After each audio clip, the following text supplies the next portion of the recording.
What's that, Possum?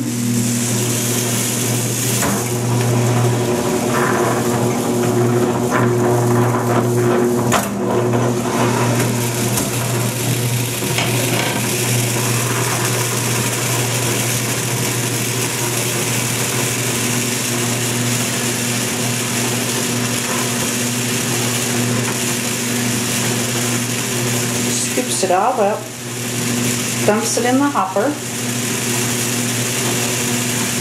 and then washes and dries and completely sanitizes the granules. So you time it. Sorry, it's a little graphic, but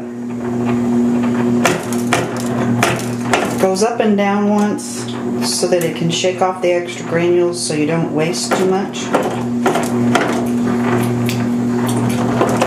Dumps it down the tube. And then you see what you have left here. Seems to be a pretty clean environment. A few more bumps, so it'll go through that and get the rest of the small pieces out.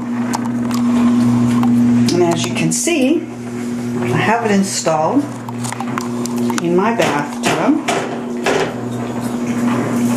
in the guest room. Close the curtain. If you don't know, I have a Cat Genie. The way that it connects to my water source is right there. And I don't know if you can tell or not, but